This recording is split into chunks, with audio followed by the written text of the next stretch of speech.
An unknown virus has killed most of the inhabitants of the planet. A man woke up in a huge grave of 1,000 corpses, from which you can't get out, even if you survived. Can't really tell right away whether he is dead or alive. But the man suddenly blinks, and all his body, muscles, and tendons start to crunch and twist, just like a zombie or an addict during withdrawal. Once awakened, he looks around and understands that he is in a deep hole filled with decaying corpses. He notices a woman's silhouette somewhere above and asks her for help. After a moment of deliberations, she throws him an end of a rope and runs away. But before getting out of there, our character finds a revolver in the hole. After having walked through the thicket of the midnight, rainy forest, the man discovers a cabin. He loads the gun and goes inside, where a group of people are already discussing whether to help the man in the hole. The people notice him, and the chaos erupts. They point gun barrels at one another, blaming each other for the death of all those people and cannot figure out in whose house they presently are. Our character tries to explain that he woke up in a pile of corpses, remembering nothing, and the Asian woman helped him get out of there. Others start to reproach the woman for helping him, since they don't even know who he is. But he doesn't know who they are either. All of a sudden, a man who is lying on a floor starts to scream loudly, while his body crunches and twists in a familiar manner. An attractive blonde tries to help him, others observe in shock.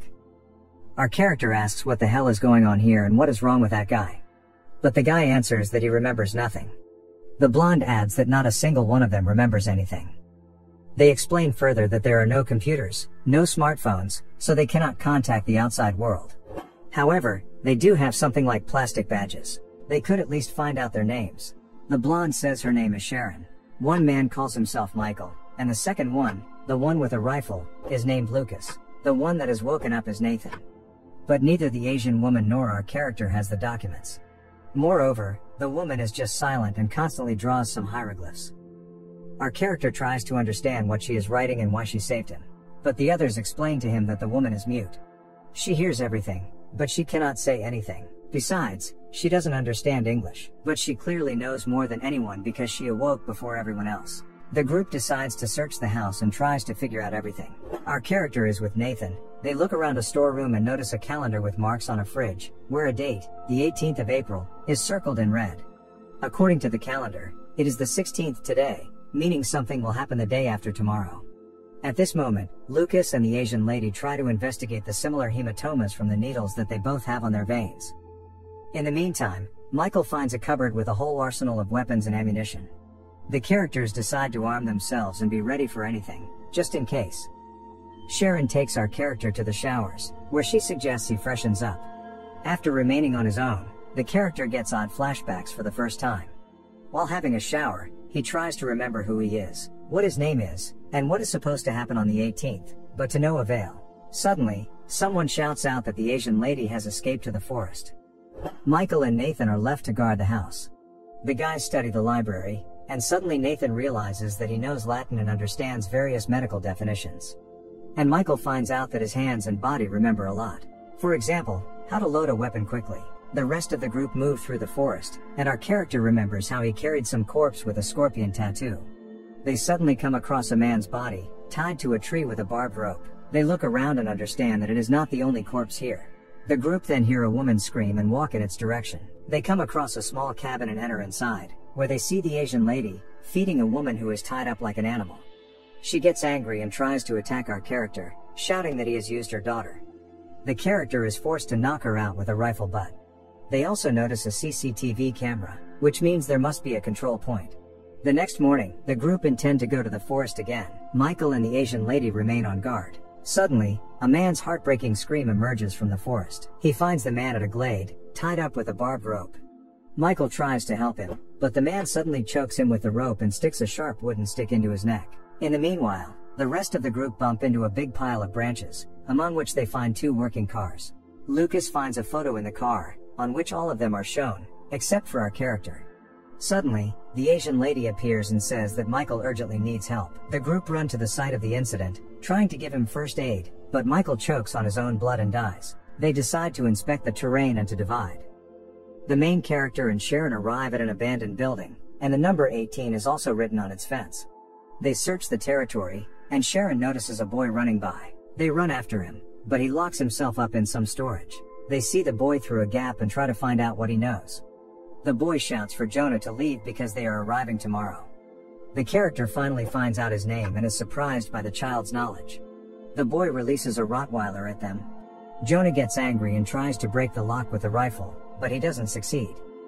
Meanwhile, Nathan notices that Lucas is feeling sick. He has a strong headache and weird flashbacks, showing him that he knows the Asian lady. He grabs her hand tightly in a panic, but Nathan calms him down. They send Lucas to rest after this, and she decides to show the guy the cabin with a tied-up woman. Once there, they see that the woman has escaped, and they go in search of her. They bump into some barracks in the forest where Nathan finds glasses. He tries them on and understands that these belong to him. Nathan also has some flashbacks of when he participated in experiments on people, and the woman goes back to the house where she sees Lucas again. He starts to follow her, constantly repeating that he remembers her. But the Asian lady locks herself up in an attic to avoid him. In the search for the woman, Lucas finds an entrance to the basement, where he discovers various medical flasks, dishes with human brains, and the control point for observing the cells. The bars of all the cells are opened. In the meantime, Nathan continues to search the barracks, inside one of which he hears a woman's cry. He opens the door and sees that woman from the cabin with a dead daughter in her arms. She calls Nathan a murderer and tries to attack him, but he closes the bars in time. Nathan leaves the barracks and notices some weird people approaching him from everywhere. They are all screaming and holding onto their heads. In the basement of the house, Lucas finds a video camera and watches a video recording. Jonah is in it, saying that it is the 96th day of some research, and one of the subjects finally got the positive reactions to their injections, so they are on the right track. Though, there is a side effect: memory loss. According to him, the subjects lose consciousness and almost die at the beginning, but then regain consciousness and remember nothing. Lucas and the Asian lady are among the subjects in the video. Meantime, Jonah and Sharon come back to the house where Lucas, armed and angry, awaits them. He points the rifle at Jonah and shouts that all this is his fault because he experimented on them. There are video recordings that prove that. Sharon demands explanations from Jonah, but he answers that he still remembers nothing. Lucas then lets Sharon watch the recording and, with tears in her eyes, she takes his side. Jonah tries to justify himself, but Lucas knocks him out with a rifle butt. Once awakened, John discovers that Lucas drags him to that hole with the corpses and dumps him there. He beats his way through the corpses and sees the girl with the scorpion tattoo. Lucas is aroused and rushes into the house with Sharon and the mute girl and asks for car keys. The girls understand that he is not in his right mind. Sharon asks him to sit down and relax, but Lucas starts behaving inadequately. He pushes Sharon and chases the mute girl around the house. After catching her, Lucas aggressively tries to rape her. Sharon gets there in time to help and scares Lucas off with a gunshot. He jumps out of the window and runs to the forest. In the meantime, Jonah is having a rough time in the hole with the corpses. He has trouble breathing, but the Asian lady appears again and throws him a rope. Jonah gets out and asks the woman to go back home and keep her distance from him. He himself will search for the boy who should know at least something. After returning to that building, Jonah discovers something like a field hospital. He finds a map of the area with an outlined route. Jonah sees flashbacks again of him asking some man to transport a container because this is their last chance. John hears some noise and meets two infected people. He drops the car keys, but the mad woman grabs them, swallows them, and tries to attack him. Jonah is forced to kill her. We see him driving the car while the keys, covered in blood, hang from the ignition switch. Jonah encounters some people on the road. The boy is among them. His infected mother is tied up inside the car, whereas the boy's grandmother points a rifle at John and asks him not to bother them with the injections anymore. He tries to find out what he had done, but they drive away. John notices that same container with the flasks next to an abandoned car. Flashbacks occur to him again. He remembers the creation of a virus that kills the human brain, whereas the life-saving vaccine is in those flasks, intended for the needs of an army. He discovers a driver's corpse inside a car and the ID with the name of Jonah Cook. Besides, he finds a happy photo of him and Sharon. Out of nowhere, an automobile appears and hits his car. Lucas is behind the wheel, and he is very sick. Jonah tries to help him and explains that he meant no harm. Quite the contrary, he tried to help. Jonah intends to inject Lucas with the vaccine, but he attacks him and tries to choke him. Jonah hits him with a stone, and he calms down a little bit. Jonah asks to hold on to him, but Lucas says it is a living hell inside his head. Right before his death, he sees flashbacks of him thanking Jonah with the other characters, drinking to the rescue of their lives, and the return of the memories. But their celebration is interrupted by an infected woman who jumps out of the cell, so not everyone was saved. In the meanwhile, Nathan regains consciousness, remembers everything that's happened and rushes to search for Jonah. He runs into the house where Sharon is, and they fight off the infected ones that attack the house from outside. Jonah hurries to their rescue and, while on the road, he experiences final flashbacks about the moment when everything went out of hand. Jonah asks everyone to gather in the house and inject themselves with the vaccine. But an infected man catches up with him and accidentally pushes him down into the hole with the corpses. The dawn of the 18th comes. Nathan and Sharon continue to fight off the infected ones, and Jonah is running to help them. The sound of helicopters emerges at a distance, and the infected people die one by one. Nathan suddenly remembers that the rescue operation was supposed to arrive on the 18th. He tries to tell the military forces that they are alive, asking them not to shoot. But the armed group has an order to leave no survivors, so they kill Nathan. Jonah and Sharon are horrified, trying to hide. The mute girl hides successfully in the forest as well. Sharon feels certain discomfort while on their way and notices that she was stabbed with a knife by the infected woman from the cabin. Jonah takes Sharon to the hole with the corpses.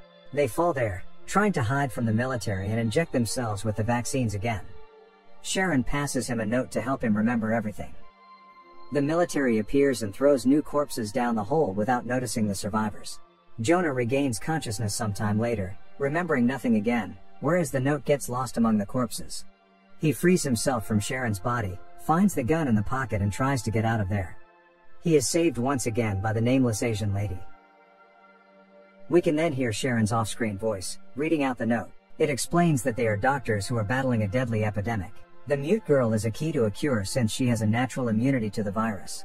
It is thus important to save her and then the whole of humanity. In the last scene of the film, Jonah and the mute girl approach the edge of the huge quarry which is filled with thousands of corpses.